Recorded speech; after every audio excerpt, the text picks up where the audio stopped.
now we have to go to the growing chaos in Virginia. I heard someone say this morning, the state of Virginia, has anyone tried to unplug it and then plug it back in? They got some problems down there. The state's top 3 officials each face their own scandals. Governor Ralph Northam refusing to resign after this racist photo showing a man in blackface and another in a KKK hood and robe was found on his medical school yearbook page. Northam denies he is in the photo after initially seeming to admit one of the men was him. But he did admit to darkening his skin for a dance competition where he said he impersonated Michael Jackson. Then there's Lieutenant Governor Justin Fairfax. He is facing an allegation of sexual assault dating back to 2004. Democratic National Convention is where supposedly it took place. He denies this claim and is also resisting calls for him to resign. And as that news developed, Virginia's Attorney General Mark Herring revealed that he too had appeared in blackface, saying that at the age of 19, he and his college friends dressed up as rappers that they listened to and they darkened their skin. Now, a Democratic presidential candidate, California Senator Kamala Harris, who called for Northam's resignation, now she is speaking out on the claim of sexual assault against Lieutenant Governor Fairfax. I think that the letter written by the woman reads as a credible account, and I think there should be an investigation to get to the bottom of it and determine the facts. Certainly her letter reads as it's quite detailed and suggests that there's credibility there, but there needs to be an investigation to determine what exactly happened. Back with me, MSNBC correspondent Garrett Haake on the Hill, and joining now Loyola Law School professor Jessica Levinson, along with my friend Mark Thompson, Sirius XM host. Garrett, I want you to lay this out for us. We hear from lawmakers on all sorts of things, but this time, what is the significance of hearing from Kamala Harris on this particular issue as it relates to the lieutenant governor?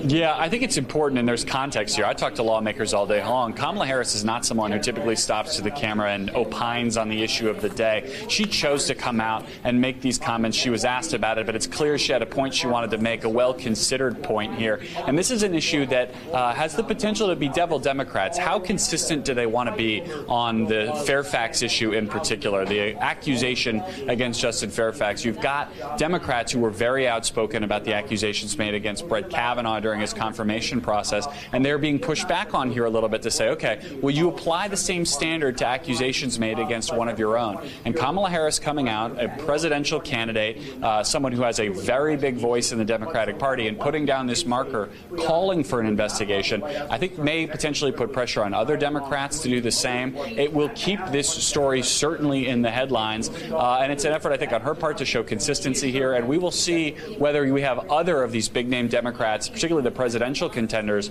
who've largely stayed away from the Fairfax controversy here. They've spoken out about Ralph Northam, but less so about Justin Fairfax, whether that changes now with Harris coming forward this morning. This thing is complicated. Is there any pressure from Virginia's congressional Democrats that could force Fairfax, or actually not just Fairfax, could force any of these 3 men out? Well, in the immediate wake of Northam's yearbook photo becoming public, you saw significant pressure from his congressional allies here. Both senators from Virginia, for example, called for him to step down almost immediately. Since then, they have held their fire here a little bit. The sense I've gotten from the congressional delegation from Virginia is that they want to let the state leadership voices in Virginia be the first to speak out. They want to let the Black Caucus, for example, in Virginia's House of Delegates and Virginia's state Senate be the leading voices on this issue. They are frustrated. They are bewildered by this, having had these conversations with the 2 senators from Virginia. They're frankly embarrassed for the state of the Commonwealth right now. But I don't think it will be them who will be able, if indeed this is the direction we're going, to push any of these leaders in the Commonwealth of Virginia out. I think that's going to have to be a push from the bottom up, from their own Democrats in Virginia saying, you can't govern, you can't get this done. If it's going to happen, I think we should look for that push from the bottom bottom, not that push from here in, I guess, the Northeast, pushing back towards Richmond. Jessica, Democrats are thinking hard on this. Many have thought back to Al Franken leaving and said maybe we pushed him too quickly before there was due process. Maybe there's some regret around that. And then they think back to Brett Kavanaugh's confirmation and their full-throated support of Christine Blasey Ford. And now here they are. When you hear from someone like Kamala Harris, who is a former prosecutor, she knows that words like credible, that holds serious meaning. So for us, non-lawyers, non-politicians, what does it mean? Well, I think what it means is that Senator Kamala Harris is running for president, and she knows that this is both, I think, the right thing to do, and it's the right political thing to do. And so if we look at the allegations, for instance, against Al Franken, they were very different from the allegations that we're seeing now against the Lieutenant Governor of Virginia. What we're seeing now is sexual assault and forced oral sex. And what we're seeing is it feels like deja vu all over again. We're seeing a professor who has credible allegations against a high-level governmental official. And so I think that what Senator Harris is doing is seizing this moment to say, if you want to support those who are potential victims of sexual assault, if you want to be part of the Me Too movement, that has to cross partisan lines. That cannot just be about Democrats or Republicans. And she also knows that she was a very vigorous questioner, I think fairly, of Justice Kavanaugh, that she really did make a point of questioning him quite pointedly as a member of the Senate Judiciary Committee. And I think that she knows, again, it's good politics and it's good policy for her to be one of the initial faces saying, this is credible. As you said, that term holds a lot of meaning, and we need to investigate this and take it seriously. Mark, what she's asking for is an investigation. She is not asking the lieutenant governor to step down. And while many people called for Brett Kavanaugh to pull himself out, he didn't. What he had was a hearing and a public hearing, and she did have a chance to ask him questions there. So how do you make heads or tails of this? It's really complicated. Well, it is, but to try to unpack a little, it was very appropriate for Kamala Harris to say what she said, especially what's going on in the black community. With the whole debate around R. Kelly, the argument has been that black women's voices have not been heard enough and have not been given enough credibility in the Me Too movement. So that is consistent with that. This is an African-American woman, Dr. Tyson, and I think all agree that her story needs to be heard. In terms of investigation, you know, the FBI supposedly did an investigation of Dr. Blasey Ford's allegations, and we see where that went. In a situation, as the Washington Post said, where there's no corroboration, I don't know that an investigation gets everyone the answers or closer to the truth. We'll just have to see. But there should be. Jessica, was there corroboration? I can't remember. Christine Blasey Ford, was there corroboration? If the Washington Post did not print Dr. Tyson's accusations because there wasn't corroboration, but I believe it was maybe I'm wrong, I believe it was the Washington Post that printed Christine Blasey Ford's op-ed. Yes, but I would say two things to that. Yes, and this was misreported, but you reported it accurately. There was corroboration when it came to Dr. Blasey Ford. There was evidence kind of at the time that she talked to people about it. There was other evidence other than what, frankly, I think the Senate Judiciary Committee tried to set it up as a he said, she said. But the fact that it's a he said, she said should not make us give a accuser's word any less meaning, because oftentimes that is what happens if there really isn't any other corroborating evidence. Now, in a courtroom, in a court of law, the burden of proof, of course, is on the prosecutor to say this happened beyond a reasonable doubt. But we can all use our common sense and say, it makes all the sense in the world that there might not be other evidence. If this happened privately in a hotel room, we shouldn't take the fact that there's no corroborating evidence to mean it didn't happen. Then what do you do with that? Well, I just want to be clear. I wouldn't suggest that we didn't take it seriously. I just wanted to say I didn't think you did. Yeah, because sometimes people have a high expectation and then it still doesn't really get to the bottom line. I promise, I'm coming from a genuine place of I don't know the answer. So what do you do with it if it's a he said, she said? Well, I don't know. But I know one thing. I do know one thing.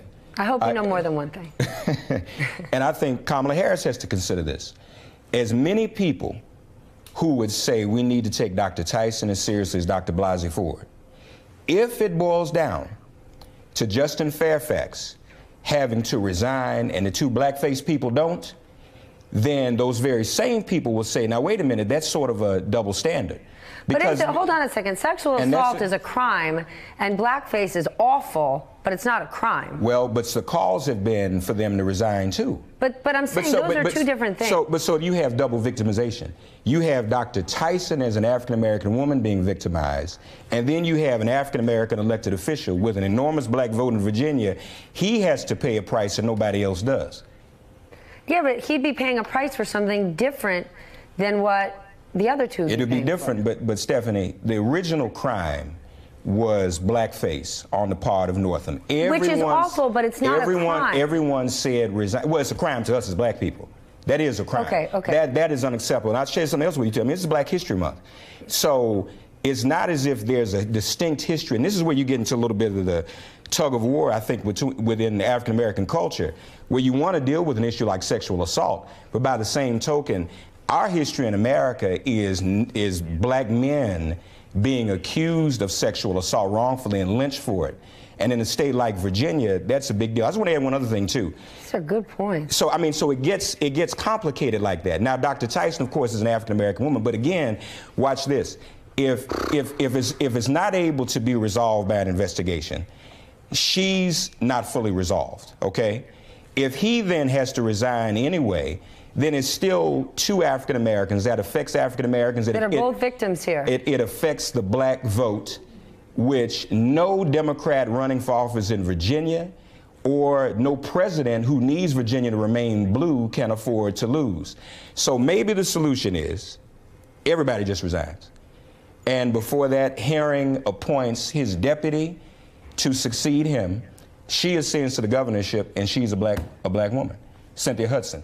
I'm going to go back to Virginia. We need to unplug Virginia and plug it back in and see what happens. Jessica, last point to you. As you can see, I mean, I am overwhelmed and confused by this.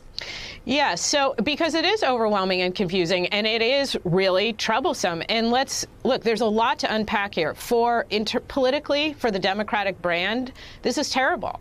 I mean, to look at the three top leaders in Virginia and see that they have these very serious problems, there's no silver lining. There's nothing good about that. In terms of how we want to treat people who are accused of these very serious crimes, I think that we need to be careful not to hold them to the same standard that we do in a court of law. I think it's fair for us to try and do the best investigation we can and say, when it comes to our public officials, who are our representatives and our public servants, that we can hold them to a higher standard. And so I think that we need to take all of these allegations very seriously, those of sexual assault that are a crime under the criminal code, and those that, frankly, are criminal in a sense of being so offensive, blackface.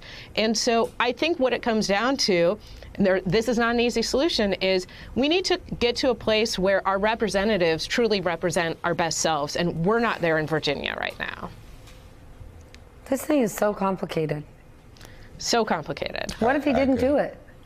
Well, that's what I'm saying. I mean, the black community splits along those lines. I mean, that history exists. And I'm not saying he did. He may have.